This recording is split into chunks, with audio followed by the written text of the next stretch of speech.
সৌদিতে শুক্রবার উদযাপন হচ্ছে পবিত্র ঈদুল আজহা। শুরু হয়েছে হজের পরবর্তী ধাপ। লাব্বাইক আল্লাহুম্মা লাব্বাইক ধ্বনিতে আরাফাতের ময়দান মুখরিত হবার পর মুজদালিফায় রাত্রিযাপন করেছে ২০ লাখেরও বেশি হাজি।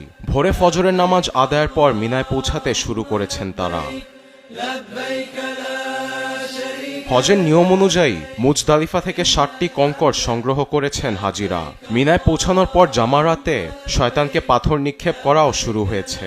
হজরত ইব্রাহিম আলাহিসাল্লাম শিশুপুত্র ইসমাইল আলাহিসাল্লামকে আল্লাহর নির্দেশে কুরবানি দিতে গেলে শয়তানের প্ররোচনা থেকে বাঁচতে পাথর নিক্ষেপ করেন। এই দৃশ্যটি যেন তারই এক প্রতীক। জামারা হতে পাথর নিক্ষেপ শেষে পশু কোরবানি দিবেন হাজিরা।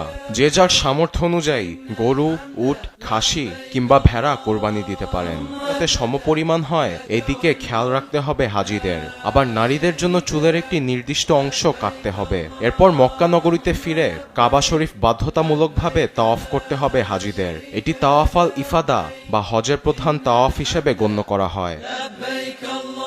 কার্যক্রম শেষের পর মিনায় ফিরে ১২ জিলহজ পর্যন্ত রামিয়াল জামারা অর্থাৎ ছোট শয়তানদের পাথর মেরে হজের মূল কার্যক্রম শেষ করবেন হাজিরা। পরবর্তী ধাপে পবিত্র কাবা শরীফে বিদায় তাওয়াফ করে হজের পূর্ণ আনুষ্ঠানিকতা শেষ করবেন ২০ লাখেরও বেশি হাজি। আরবিদ আফসার, নিউজ ডেস্ক, দেশ টিভি।